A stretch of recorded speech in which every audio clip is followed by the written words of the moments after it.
பாவம்டா அந்த விஜய் மனுஷன். யாரா அந்த மனுஷனை போட்டு பாடா படுத்துறீங்க?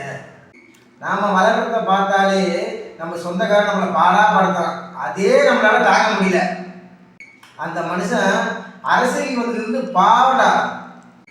ஒரு பக்கம் அரசியல் கொள்ள, ஒரு பக்கம் கரூர் பிரச்சனை, ஒரு பக்கம் நடிகர்களே சினிமாவர்களே எதிர்க்கிறாங்க, ஒரு பக்கம் வந்து மனைவி நோட்டீஸ் எடுத்துருக்காங்க.